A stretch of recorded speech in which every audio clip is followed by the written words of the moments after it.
Alarm and concern, but still no specific agreement from negotiators on cutting emissions as the COP26 climate summit enters its final few days. A draft decision released today calls on countries to step up their emissions cutting targets by 2022, 3 years ahead of schedule. But a deal on how and who will do what has not yet been reached. The clock is ticking in Glasgow. The COP26 summit officially ends on Friday, but after more than a week of negotiations, countries are still far from finding agreement on many issues. We have made some good progress over the past week, and parties have come to the table with a can-do attitude. And we have agreed substantive outcomes on a range of issues, from gender to agriculture. But we still have a lot to do. The conference's main goal, to agree on rules that will uphold the Paris Agreement. That means keeping the rising global temperatures below 1.5 degrees Celsius compared to pre-industrial levels. That would require countries to significantly step up their efforts to reduce emissions. There have been a number of new pledges over the last week, like India's plan to become carbon neutral by 2070, later than most other countries, or the commitment of 100 nations to curb their methane emissions. But leaders of some of the communities most affected by the warming planet say these promises are not enough.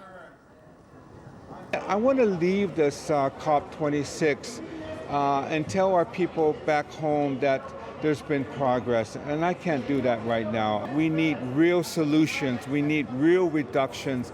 We don't need this false concept of net zero. We need real zero. Another issue on the table, climate financing. Richer, more polluting nations have yet failed to meet their pledge of $100 billion in yearly funding to help poorer countries adapt to climate change. Some leaders say this contributes to the sense of injustice. Even though we are not a major contributor, we continue to be on the top 10 list of most impacted countries for 10 straight years. This climate injustice, as viewed from Pakistan's lens, is the gravest human rights violation in humankind's history, where the lives and livelihoods of billions of people has been put at risk, all due to the unbridled pollution and uncontrolled excesses of a few. The UN has said the new pledges do little to limit global warming. Time is running out for leaders at COP26 to agree on more ambitious solutions. Well, at the climate summit on Wednesday, the focus is on lowering emissions in the transport sector. 6 major car makers are pledging to phase out fossil fuel vehicles by 2040. But Volkswagen and Toyota, the world's top 2 manufacturers in terms of numbers, are not in the group. Road transport is responsible for 10% of global emissions. The UK said it wants this summit to kickstart the transition to cleaner vehicles. And joining me now is Steph Cornelis. He's the Director of Transport and Environment in Germany. That's a campaign group for sustainable transport. Steph, Germany is one of the countries that has not pledged to phase out the production of fossil fuel vehicles. Why is that? Well, historically, the automotive industry, so the car makers and also the suppliers, have always had a very big influence on the German government and also the position that the German government is taking. Many of those companies, for example, Bosch or BMW, still believe that the internal combustion engine can still be part of the future, which is not the case. And it is clear that now again, these companies are influencing the position of the German government and especially the German transport ministry, as they believe that we can still run on sustainable or renewable fuels and internal combustion engines, which is actually not a reality.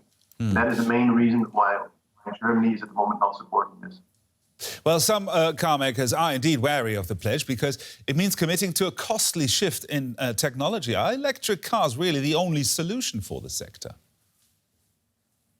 Well, we need to understand that, for example, in Europe, or especially in Europe, transport is actually the biggest climate problem that we have. Emissions in other sectors are going down, and in the transport sector, they're going up.